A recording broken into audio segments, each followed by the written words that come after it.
سنی آج 5 منٹ بعد جنوانا جنگ ہمیشہ جو میں تباہ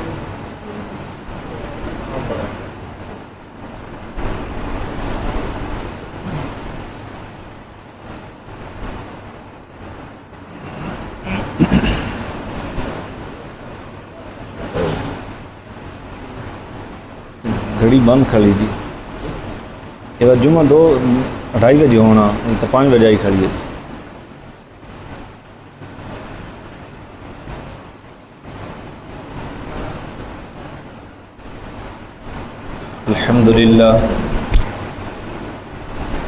الحمد للہ وحدہ والصلاة والسلام علی من لا نبی بعدہ وعلى آلہ واصحابہ الذین اوفوا عہدہ.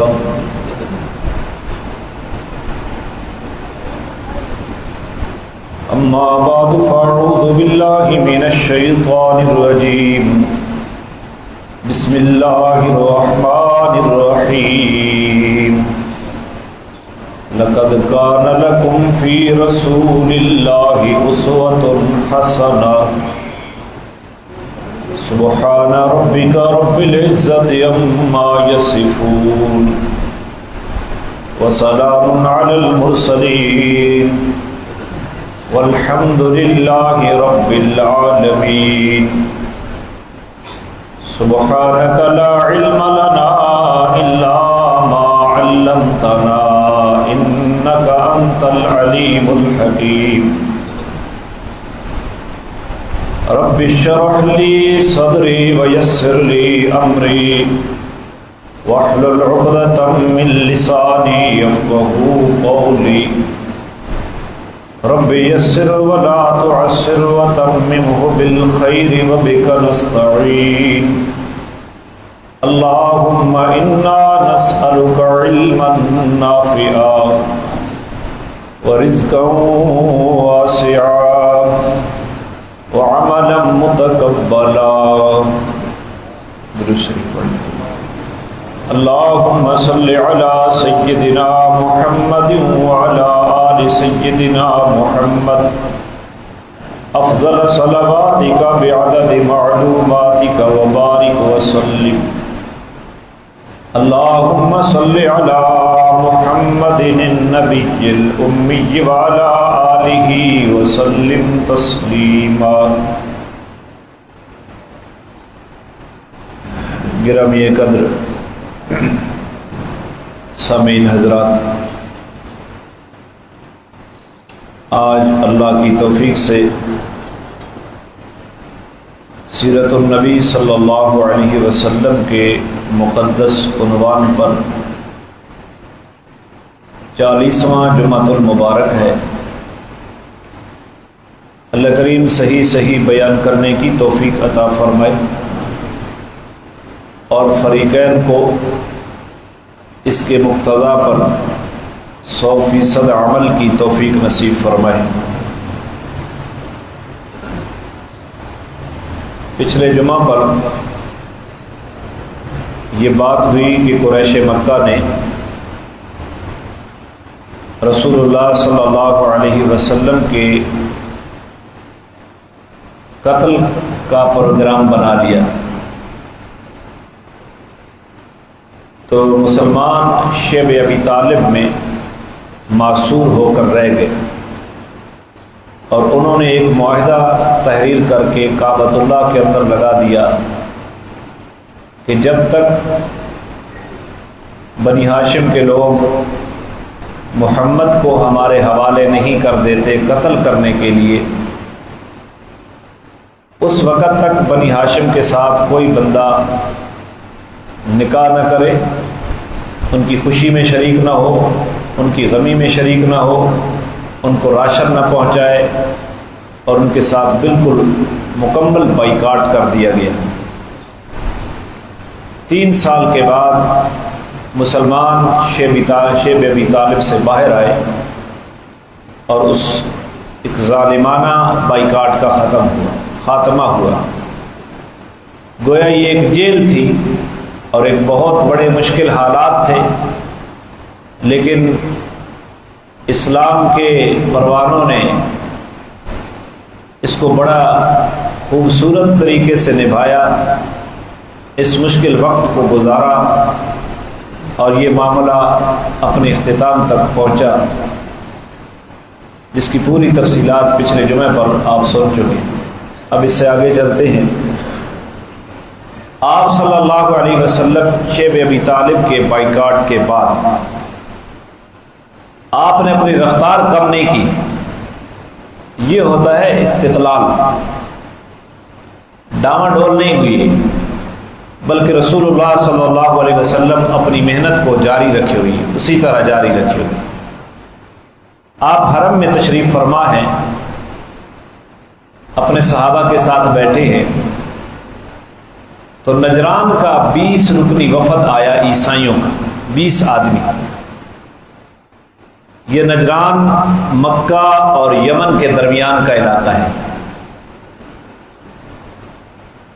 ان آدمیوں کو خبر ہوئی نبی پاک صلی اللہ علیہ وسلم کی حبشہ کے مسلمانوں سے، جو آپ سن چکے، نجاشی کے سامنے ساری بات ہوئی، تو نجران میں یہ خبر پھیلی کہ حجاز کے اندر کسی شخص نے نبوت کا دعویٰ کیا ہے۔ تو یہ 20 رکنی وفد نجران سے چلا، مکہ میں آیا۔ اس وقت حضور علیہ الصلوۃ والسلام حرم میں خود تشریف فرما تھے، اور ادھر قریش مکہ کے رؤساء، سردار، رئیس، وہ بھی اپنی مجلس لگا کر بیٹھے تھے آمنے سامنے۔ اس وفد نے آ کر رسول اللہ صلی اللہ علیہ وسلم سے دین اسلام کے متعلق معلومات شروع کر دی۔ آپ صلی اللہ علیہ وسلم نے ان کو اسلام کی تعلیمات سے آگاہ کیا اور قرآن کریم کی کچھ مقامات پڑھ کر سنائے۔ اب جس کو قرآن سمجھ آ رہا ہوتا ہے نا، اسے جو قرآن کی چاشنی آتی ہے، لذت آتی ہے، وہ کسی اور آدمی کو وہ سمجھ نہیں آ سکتی۔ تو وہ زاروں قطار وفد کے لوگ رو رہے ہیں حضور علیہ الصلوۃ والسلام کی بات سن کر۔ قریش مکہ چہمگوئیاں کر رہے ہیں کہ یہ بڑے پاگل لوگ ہیں، پتہ نہیں ان کو ان کی قوم نے کس کے لیے بھیجا ہے، یہاں اس شخص کے آگے چڑھ گئے ہیں اور اس کے گرویدہ ہو گئے ہیں۔ انہوں نے یہی بیٹھے بیٹھے آپ صلی اللہ علیہ وسلم کی دعوت سے متاثر ہو کر اسلام قبول کر لیا۔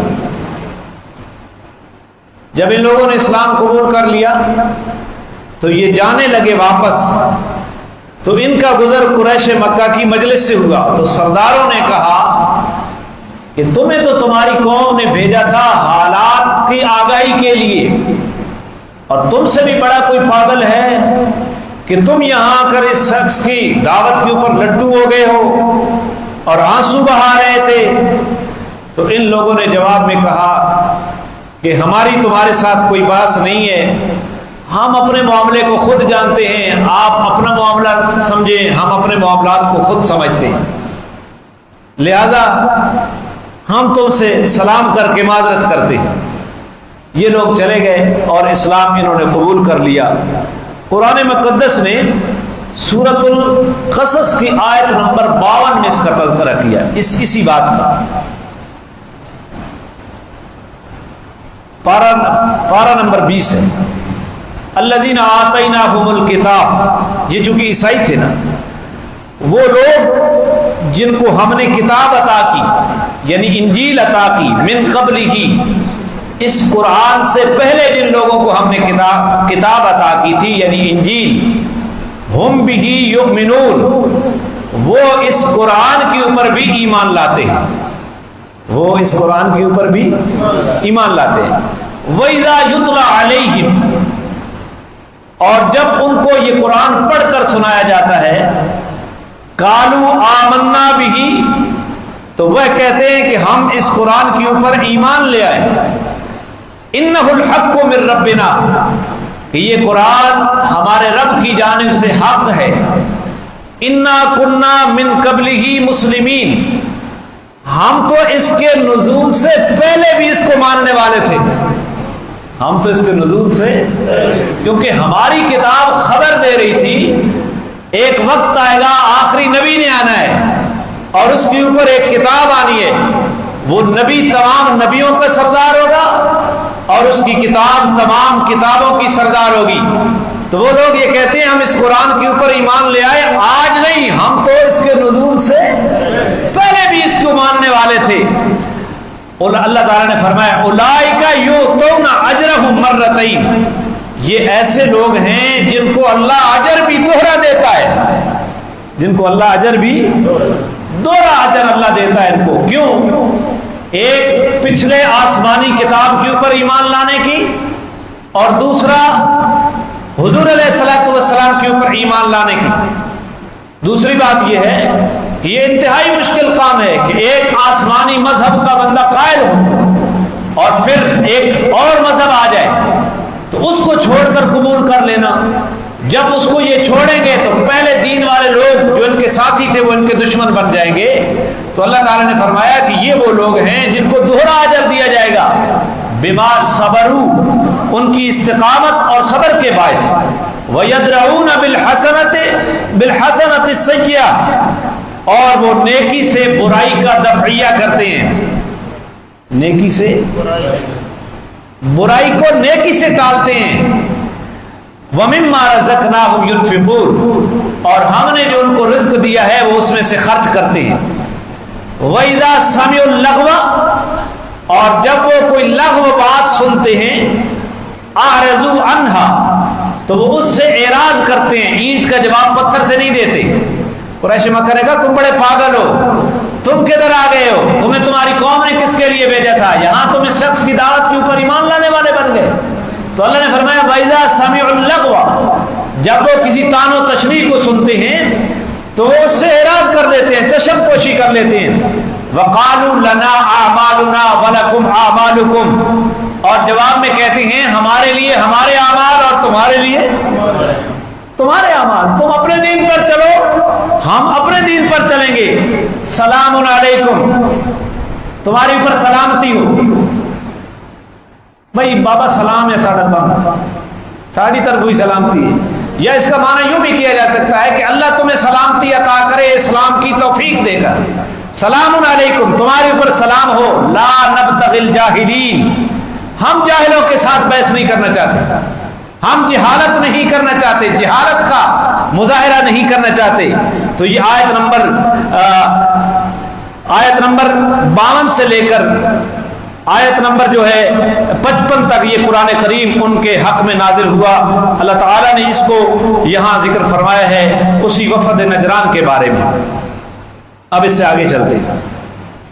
تو آپ صلی اللہ علیہ وسلم اپنی اس دعوت کو بالکل رکھے ہوئے آگے۔ اب جب واپس آئے آپ شیب ابی طالب سے 3 سالہ جیل گزارنے کے بعد، آپ جب واپس آئے تو اس وقت جناب ابو طالب کی عمر 80 سال سے اوپر ہو چکی تھی، اور واپس آنے کے بعد بڑے مشکل اوقات تھے۔ وہ شیب ابی طالب کے جیل کے، کھانا بھی نہیں ملتا تھا، ضروریات زندگی بھی نہیں مل رہی تھی، اور بندہ بوڑھا ہو اور بڑھاپے کی مشکلات اور صعوبتیں اپنی جگہ پہ موجود ہیں۔ تو جناب ابو طالب اس کے بعد بیمار ہو گئے۔ تو جب بیمار ہوئے تو قریش مکہ نے آپس میں مشورہ کیا کہ دیکھو محمد اپنی بات سے رکنے والا نہیں ہے، اور جو اس کا چچا اس کا پشت پناہ ہے وہ آخری عمر میں ہے، زندگی کے آخری ایام گزار رہا ہے اور وہ بیماری کی حالت میں ہے۔ اگر یہ بوڑھا فوت ہو گیا تو پھر حالات ہمارے کنٹرول میں نہیں رہیں گے، شاید مسلمان بھی کنٹرول نہ کر سکے اور ہماری طرف سے بھی کنٹرول نہ ہو۔ آج تک حالات اتنے نہیں بنے، لہذا ابو طالب کے پاس ہمیں جانا چاہیے اور آخری کوشش کرنی چاہیے۔ یہ آخری وفد ہے قریش مکہ کا جناب ابو طالب کی خدمت میں، اور وہاں کر یہ بات رکھنی چاہیے، کوئی معاہدہ کر لینا چاہیے امن کا۔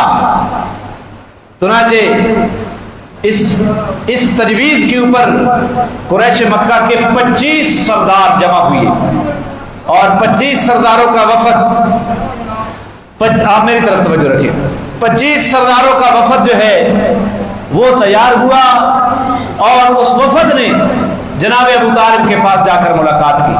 آپ میری طرف توجہ رکھیں، بس کام کر دیا نا ہم نے۔ تو جناب ابو طالب کے پاس جا کر پہنچے تو انہوں نے جناب ابو طالب کو مخاطب کر کے کہا کہ ابو طالب، آپ کا مقام اور مرتبہ اور آپ کی عزت جو ہمارے دلوں میں ہے آپ اس کو بخوبی جانتے ہیں۔ آج ہم ایک چیز پیش کرنے کے لیے آئے ہیں۔ آپ زندگی کے آخری ایام میں ہیں، بیمار ہیں، بستر مرگ پر ہیں، زندگی کا کوئی پتہ نہیں ہے، آپ کے جانے کے بعد پتہ نہیں کیا ہوگا۔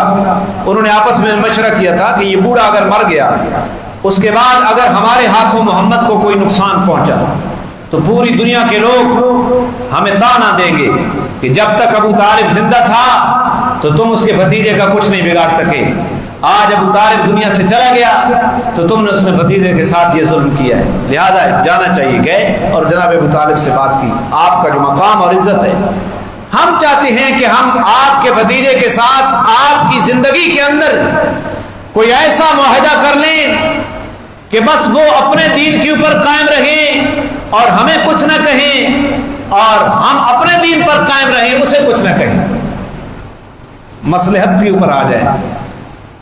دین مصلحت نہیں سکھاتا، اس کا نام مداہنت ہوتا ہے، یہ مصلحت نہیں ہے، یہ مداہنت ہے کہ تم اپنا دین سنبھالو اور تم ہمیں کچھ نہ کہو اور ہم تمہیں کچھ نہیں کہیں گے۔ تو جناب ابو طالب کو یہ تجویز پسند آئی کہ ٹھیک ہے، ایک امن کا رستہ نکل رہا ہے۔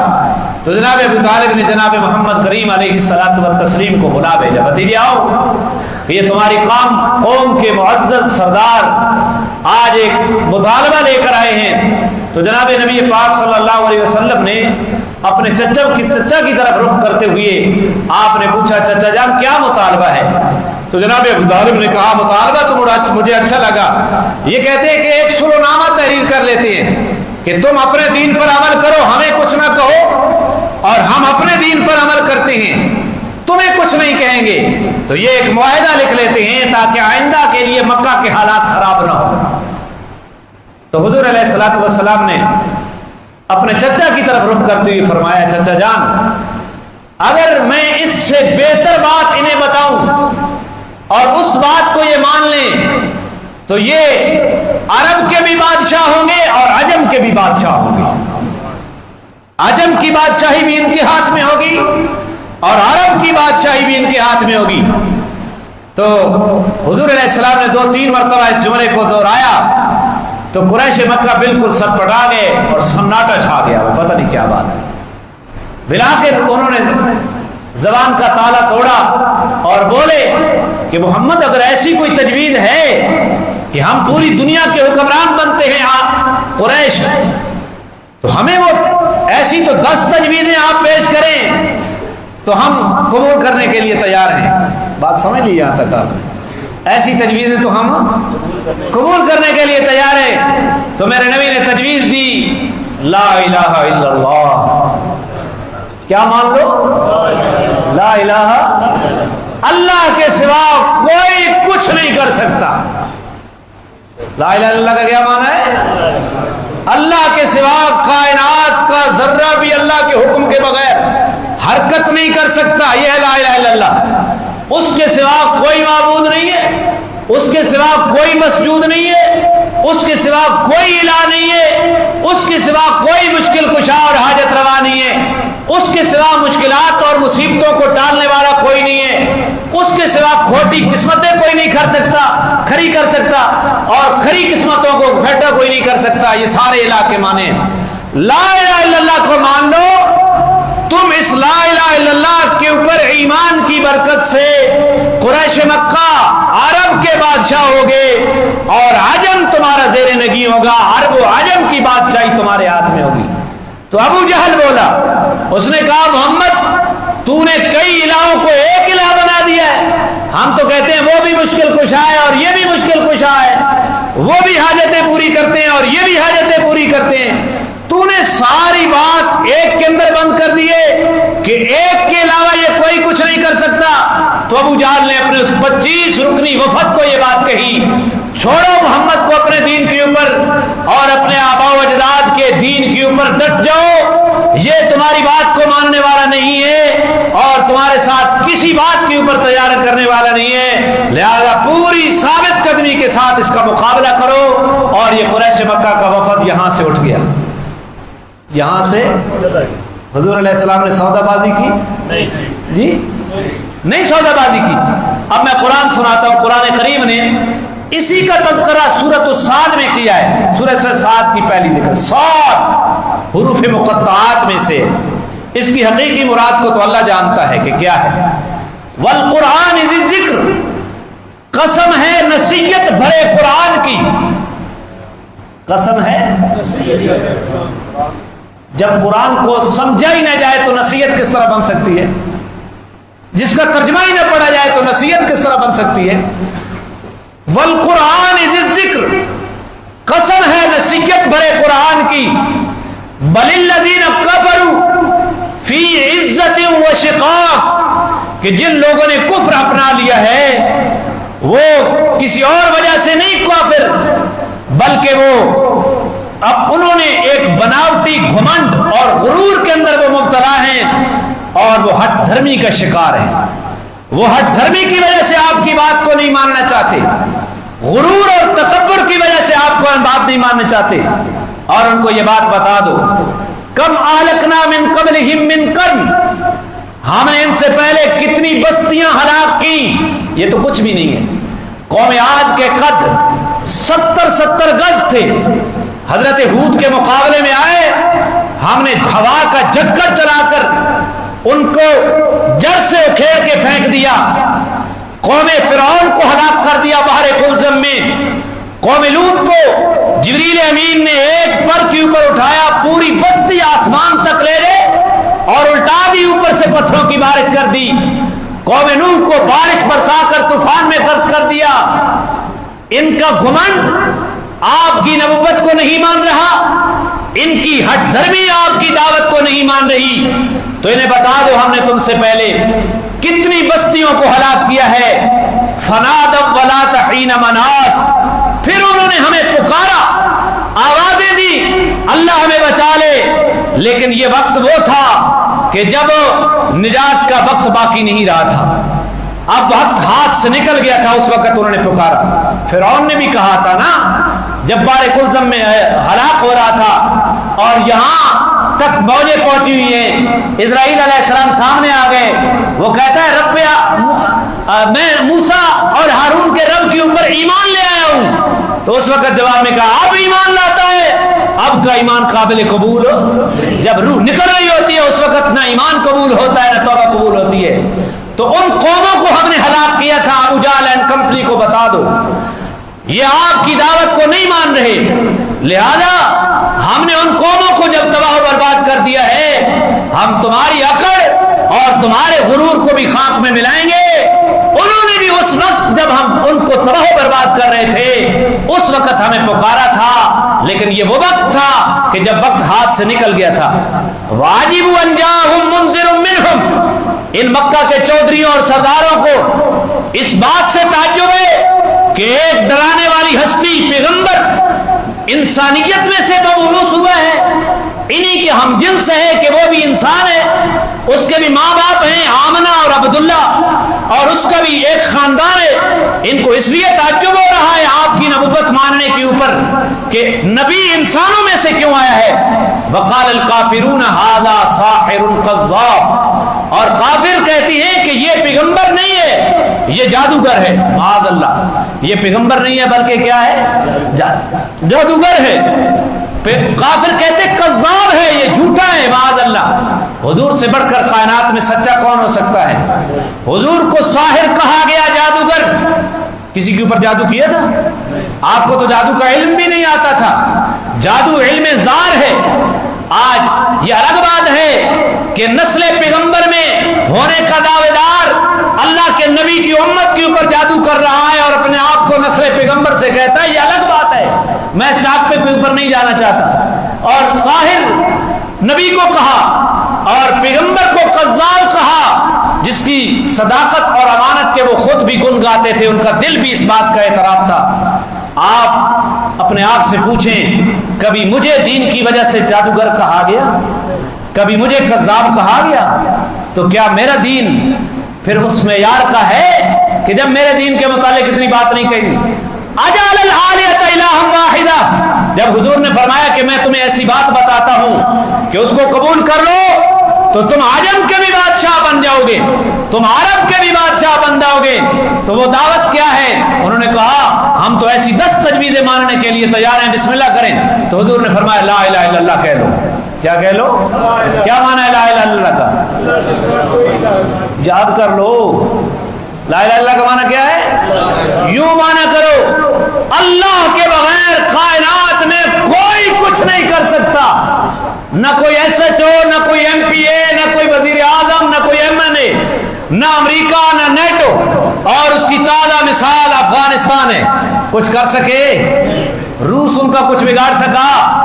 یہ عقیدہ پہ بس کر لو، لا الہ مانا تم سناؤ اللہ کے بغیر کوئی کچھ، اللہ نہ چاہے کوئی کسی کا کچھ نہیں بگاڑ سکتا۔ امتحان آنے والا ہے آپ کا بھی، تو سب منزل سدا تک کتنے کھڑونے ہو؟ لا الہ الا اللہ، اللہ کی طاقت ہے ساری کائنات میں، اور اللہ کے حکم کے بغیر کائنات کا پتا بھی حرکت نہیں کر سکتا۔ تو ابو جہل نے کہا اجعل الآلہۃ الہا واحدہ، کیا اس نے کئی الہوں کو ایک الہ بنا دیا ہے؟ ہم تو کہتے ہیں یہ بھی مشکلیں دور کرتے ہیں، کسی کے مشکل کشا سیاسی وڈیرے ہیں، کسی کے مشکل کشا تھلے ہیں، کسی کے درخت ہیں، کسی کے گائے ہے، کسی کا سورج ہے، کسی کا چاند ہے، کوئی قبروں کی پوجا کر رہا ہے، کوئی گھوڑے کی پوجا کر رہا ہے، کوئی پنجے کی پوجا کر رہا ہے، کوئی بت پرستی میں مبتلا ہے، کوئی شخصیت پرستی میں مبتلا ہے، کوئی ہوا پرستی میں مبتلا ہے، کوئی نسل پرستی میں مبتلا ہے، یہ سارے وہ ہیں۔ اجعل الآلہۃ الہا واحدہ، کیا اس نے کئی الہوں کو ایک الہ بنا دیا ہے؟ ان ھذا لشیء عجاب، ایک ہی مشکل کشا، ایک ہی حاجت روا، سب کچھ کرنے والا صرف ایک اللہ، یہ تو بڑی عجیب بات ہے۔ ان ھذا لشیء عجاب، یہ تو بڑی عجیب بات ہے، ہماری سمجھ میں نہیں آتی۔ ڈی سی کا بھی تو چپڑاسی ہوتا ہے، بادشاہ کو ملنے کے لیے بھی تو، درخت کے اوپر چڑھنے کے لیے بھی تو ٹہنیوں کا سہارا ہوتا ہے، چھت کے اوپر چڑھنے کے لیے بھی تو سیڑھی لگانی پڑتی ہے۔ ان ھذا لشیء عجاب وانطلق الملأ منهم ان امشوا، اور ان میں سے کچھ سردار یہ بات کہتے ہوئے چلے، واصبروا علی آلہتکم، اپنے الہوں کے اوپر ڈٹ جاؤ، اپنے عقیدے کے اوپر، جو شرک کر رہے ہو اس کے اوپر۔ یہ بات کرتے ہوئے وہ سردار نکل پڑے اور انہوں نے کہا اپنے الہوں کے اوپر ڈٹ پڑو۔ ان ھذا لشیء یراد، اس کا ارادہ تو کچھ اور ہے، ان ھذا، اس کے پیچھے تو کوئی اور کام ہے جی، یہ تو بادشاہی کے خواب دکھا رہا ہے، یہ تو ہمیں سیاست میں دھکیلنا چاہتا ہے۔ وہی بات ہے نا، یہ جو لا الہ الا اللہ کی دعوت دے رہا ہے اس کے پیچھے تو کچھ اور ارادے ہیں۔ نہیں کہا گیا آپ کو کہ درس قرآن، آج ہمیں پتہ چلا کہ درس قرآن کیا تھا، نہیں کہا گیا آپ کو؟ نہیں بولتے، ڈر لگنا نہیں ملکن، پھر بولو، نہیں کہا گیا؟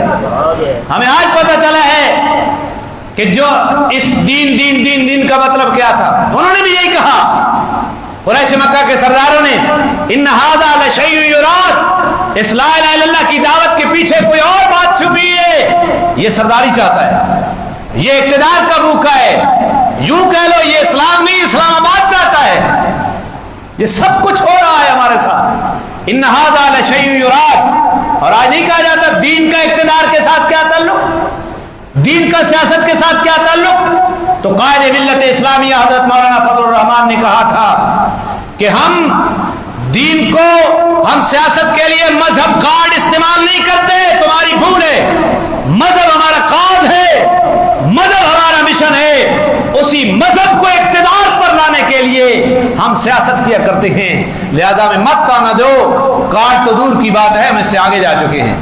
ان ھذا لشیء یراد، اس کا ارادہ تو کچھ اور ہے، یہ تو اقتدار کا خواہاں ہے، ما سمعنا بہذا فی الملت الاخرہ، یہ بات تو ہم نے آج تک کبھی نہیں سنی، پچھلے لوگوں سے پچھلے دین میں بھی یہ بات نہیں سنی کہ اللہ کے علاوہ کوئی اور کچھ نہیں کر سکتا۔ ان ھذا الا اختلاف، اور کہتے ہیں یہ ساری من گھڑت بات ہے، یہ ساری من گھڑت بات ہے، اس نے خود بنا لیے۔ یہ سورۃ الصاد میں یہ 7 آیات میں نے آپ کے سامنے رکھی۔ وہ قریش مکہ کا وفد آیا اور یہ آخری وفد تھا، اس کے بعد جناب ابو طالب کا انتقال ہو گیا، یہ ساری باتیں ہوئی۔ انہی ایام میں ایک اور بڑا عجیب واقعہ پیش آیا، توجہ ہے آپ نے؟ جب مسلمان شیب ابی طالب میں قید کر دیے گئے اور ان کے ساتھ پورا بنی ہاشم قبیلہ قید کر دیا گیا، قریش مکہ کی فرعونیت اپنے عروج پہ کھڑی تھی۔ ان حالات میں جناب سیدنا صدیق اکبر رضی اللہ تعالی، بولے بولے بولے بولے، تم نہیں بولو گے تو پھر کسی اور سے توقع رکھو گے؟ سیدنا صدیق اکبر، زور سے بولیں، رضی اللہ تعالی، جن کے بارے میں اہل سنت والجماعت کا عقیدہ ہے انبیاء کے بعد پوری کائنات میں افضل ترین آدمی ابو بکر صدیق ہے، یہ اہل سنت کا عقیدہ ہے۔ ابو بکر صدیق نے ہجرت کا ارادہ کر لیا کہ یہاں مکہ میں تو اب دین کے اوپر عمل کرنا کیا ہے۔ ابو بکر نکل پڑے گھر سے تنہا تنہا، دور گئے مقام برق الغمات پر، وہاں پر قبیلہ قارہ کا سردار ابن دغنہ وہ ملتا ہے ابو بکر کو۔ ابو بکر کہاں جا رہے ہو؟ ابو بکر نے کہا ابن دغنہ، تیری قوم جو ہے وہ اب ہمیں جینے نہیں دینے دیتی، میں اپنے دین کو بچانے کے لیے میں مکہ کی دھرتی سے نکل کر، اللہ کی زمین بڑی وسیع ہے، کسی اور طرف جا رہا ہوں۔ ابن دغنہ نے کہا ابو بکر، تیرے جیسا آدمی مکہ سے باہر نہیں جانا چاہیے، آؤ میں تجھے اپنی پناہ میں لیتا ہے۔ اور سنو، ابن دغنہ نے جو صفات ابو بکر کی گنوائی، وہی صفات خدیجۃ الکبریٰ رضی اللہ تعالی عنہا نے جب غار حرا کے اندر پہلی وحی نازل ہوئی، فرشتہ سامنے آیا اور رسول اللہ صلی اللہ علیہ وسلم کے اوپر ایک کیفیت طاری ہوئی دہشت کی، تو آپ گھر میں تشریف لائے غار حرا سے، اور آپ نے فرمایا مجھے چادر اوڑھا دو، مجھے چادر اوڑھا دو، مجھے ڈر لگ رہا ہے۔ تو خدیجۃ الکبریٰ نے جو 5 جملے، جو 5 صفتیں کائنات کے عظیم ترین انسان امام الانبیاء جناب محمد رسول اللہ کے لیے فرمائے تھے، ابن دغنہ کافر نے صدیق اکبر کو مقام برق الغمات کے اوپر انہی 5 صفات سے مخاطب کر کے ابو بکر کو کہا ابو بکر، تیرے جیسا آدمی مکہ سے نہیں جانا چاہیے۔ سناؤں وہ صفات؟ جی میں اگلی گل بھی پوچھنی بات سناؤں یہ ہنجی راون دے ماں؟ تو پھر تمہارا کیا خیال ہوگا ان صفات کے بارے میں؟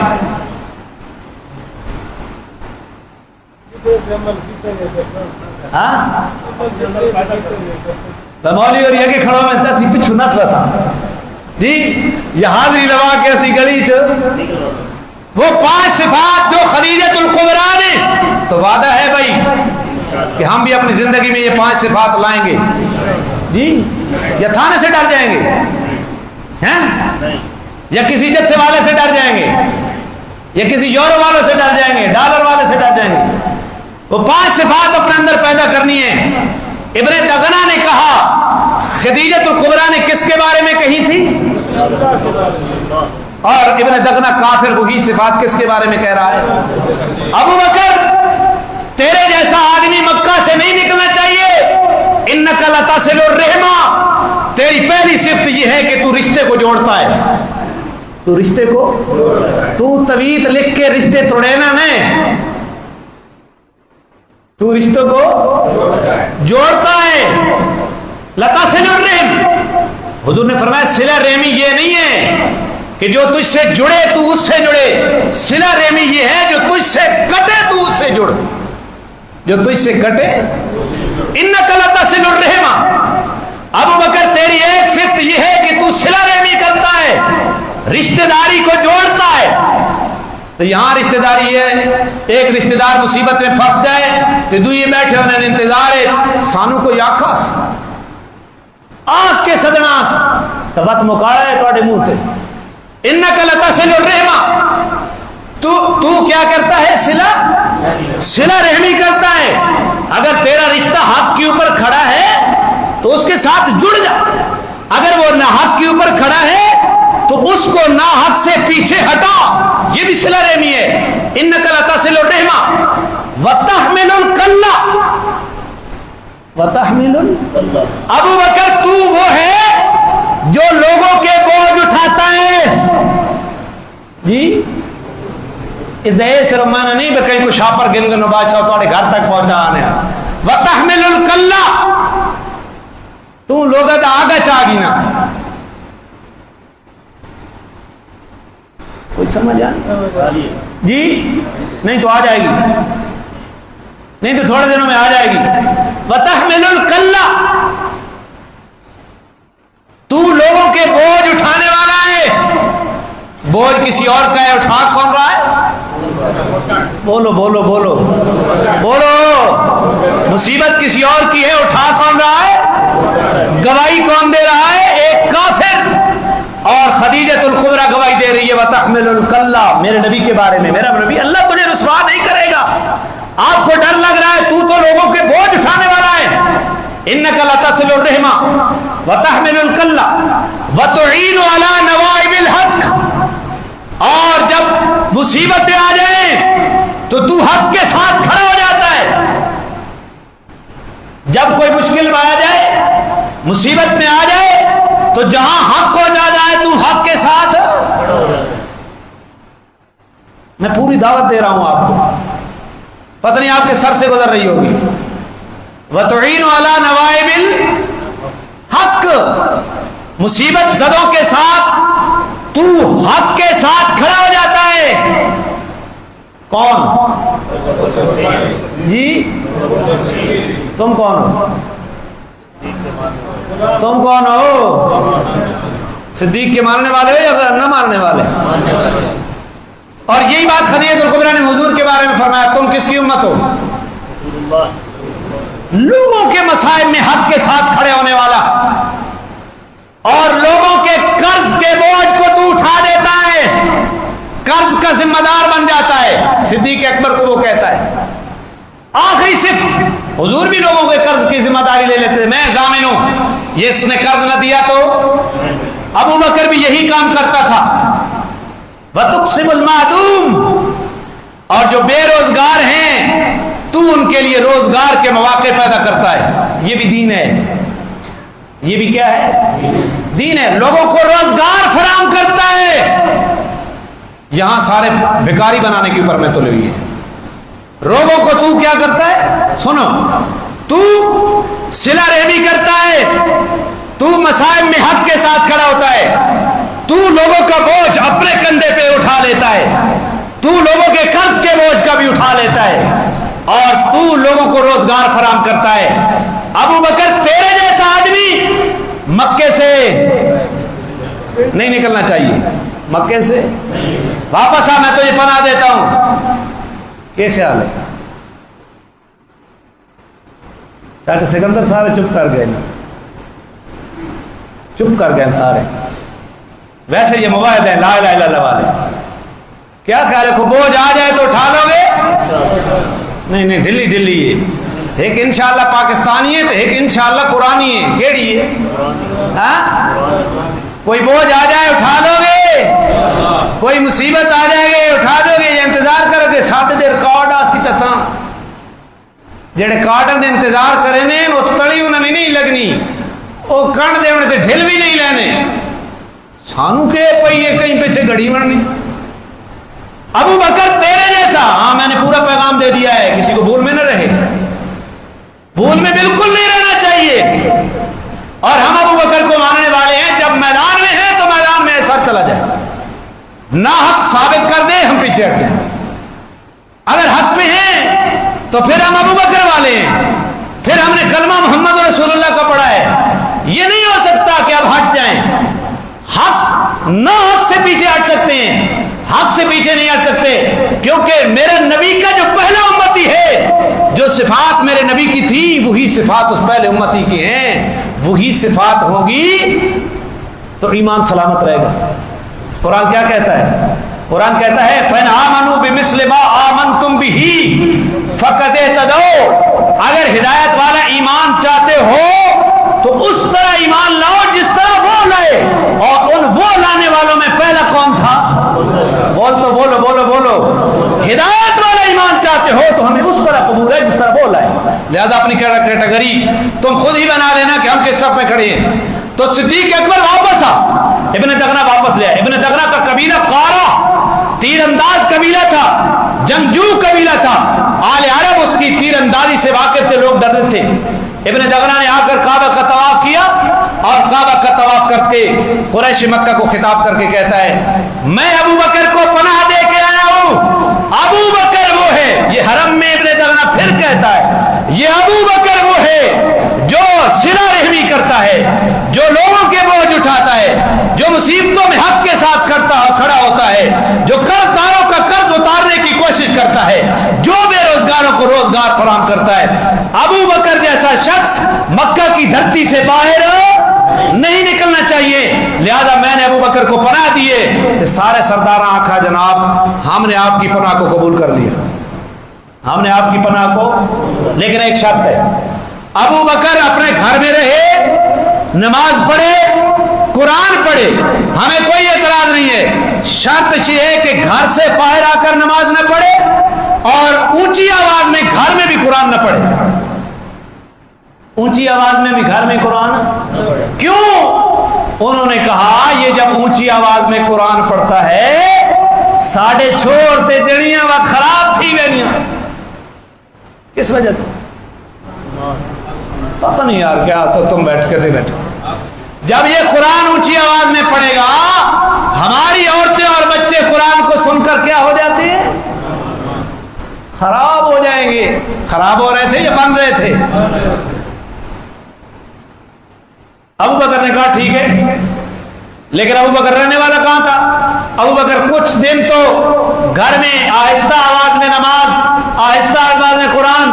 ابو بکر نے کچھ دن گزرنے کے بعد اس نے کہا اس طرح مزہ نہیں آتا، ابو بکر نے گھر میں مسجد بنا لی، جائے نماز بنا لی۔ یہ بھی سنت ہے، گھر میں نماز کے لیے ایک جگہ مختص کر دینا، اس کو جائے نماز کہتے ہیں۔ تو ابو بکر نے گھر میں مسجد بنا لی، مسجد بمانا جائے نماز ہے۔ ابو بکر نے وہاں نماز شروع کر دی، قرآن اونچی آواز میں پڑھنا شروع کر دیا۔ اب ابو بکر بڑا رقیق القلب تھا، ابو بکر قرآن پڑھتا تو ساتھ زاروں قطار روتا۔ سانو تو پتہ ہی نہیں نا قرآن کے پہ آخنا، سانو تو پتہ ہے ادھر سے قرآن پہ سیاست بیان ہوتی ہے، لہذا ہم کیوں جائیں، اور ادھر سے قرآن میں۔ ابو بکر جب اونچی آواز میں قرآن پڑھتا تو زاروں قطار مکہ کی عورتیں اور بچے اکٹھے ہو جاتے اور وہ بھی رونے لگے، ان کو تو سمجھ آ رہا ہوتا نا، ان کو سمجھ آ رہا ہوتا۔ وہ پھر آ گئے کچھ دنوں کے بعد ابن دغنہ کے پاس قریش مکہ کی team, Abu Jahl and company, کہ ابو بکر نے اپنا وعدہ توڑ دیا ہے، وہ اونچی آواز میں قرآن پڑھنا شروع کر دیا اور اعلانیہ نماز پڑھنا شروع کر دیے۔ ہمارے بچوں کے اوپر ہمیں ڈر ہے کہ کسی کا مذہب نہ اپنا لے، ہماری عورتوں کے اوپر ہمیں ڈر ہے۔ درس قرآن کے اوپر ایک درخواست گئی، حافظ خالد صاحب نو اچھا طریقے نہ پڑھتا ڈی ایس پی صاحب کے ساتھ، تو انہوں نے کہا بھائی ہم قرآن کا ہی درس دیتے ہیں۔ انہوں نے کہا جناب درخواست گزار نے قرآن پڑھے، ہمیں کوئی اعتراض نہیں ہے، عربی میں پڑھے اردو میں نہیں، ہاں عربی میں پڑھے تو انہوں نے آخیا سانو عربی تے بھی اعتراض ہے، عربی بھی اچھا کیوں بھائی، انہوں نے تو چونکہ سمجھ آنی ہونی تو انہوں نے عربی بھی شک شبینہ سنائی رکھو، انہوں سنائی رکھو انما حرم علیکم المیتہ والدم ولحم الخنزیر وما اہل بہ لغیر اللہ۔ سریلی آواز میں پڑھتے بھی رہے ہیں، سن بھی رہے ہیں، لیکن پتہ چھتا، لہذا عربی میں پڑھیں، ہمیں درس قرآن کے اوپر اعتراض نہیں ہے، لیکن اردو میں میں گواہ دے دیتا حافظ خالد صاحب، دو گواہ حاجی عبدالرزاق صاحب انہوں کو پوچھ لے بھائی، تریے گواہ چاچا شفا اللہ خان سے بندے میں نہیں دسنے۔ تو انہوں نے کہا کہ اس نے تو سارا ماحول خراب کر دیا ہے، اونچی آواز میں قرآن پڑھ پڑھ کے ہمارے بچے اور عورتیں خراب ہوتے ہیں۔ ابن دغنا آ گیا, ابو بکر, توجہ ہے نا آپ کی, ابو بکر تو نے اپنا وعدہ یاد ہے تجھے میں نے پناہ کس معاہدے پہ دی تھی کہ اونچی آواز میں تو قرآن نہیں پڑھے گا, اعلانیہ نماز نہیں پڑھے گا, اگر تو نے یہ کرنا ہے تو میں اپنی پناہ واپس لیتا ہوں, میرے اوپر سرداروں کا پریشر ہے اور اب یہ میری ہمت سے باہر ہو گیا ہے. ابو بکر کا جملہ سنو جی, کس کا جملہ سنو, دل کی تختی پہ لکھو اور اپنا عقیدہ ابو بکر والا بناؤ. ابن دغنا, ابو بکر کہتا ہے ابن دغنا میں تیری پناہ کو واپس کرتا ہوں, مجھے اللہ اکیلے کی پناہ کافی ہے, مجھے اللہ اکیلے کی پناہ کافی ہے. ہاتھ کھڑا کر کے بتائیں کہ اللہ کی پناہ کا عقیدہ کس کا ہے, اس پناہ پہ قائم ہو, قائم ہو. یہ ہے ابو بکر صدیق کا عقیدہ. تو ابو بکر نے اس پناہ کو واپس کر دی اور ابو بکر پھر بستر پہ فوت ہوا. ابو بکر کو کوئی قتل, موت و حیات کس کے ہاتھ میں؟ خالد ابن ولید بستر کے اوپر آخری وقت میں ہیں. خالد ابن ولید رو رہے ہیں, کسی نے پوچھا موت کے ڈر سے رو رہے ہیں, کہا نہیں موت کا ڈر نہیں ہے, میں اس دلوں کو بتانا چاہتا ہوں اگر موت جنگوں میں تلواروں کے سائے میں موت ہوتی, 120 جنگیں خالد ابن ولید نے لڑی ہیں, لیکن موت بستر پہ آ رہی ہے. موت تلوار اور گولی میں نہیں ہے, موت اللہ کے حکم سے آتی ہے اور موت اپنے وقت تک بندے کی خود حفاظت کرتی ہے. تو ابو بکر کہتا ہے کہ میں نے ساری پناہیں کیا کر دی, واپس کر دی ہیں اور میں ایک اللہ کی پناہ لیتا ہوں, مجھے کسی اور کی پناہ کی کوئی ضرورت. اس سے آگے انشاءاللہ اگلے جمعے کو چلیں گے. اللہ تعالی عمل کی توفیق عطا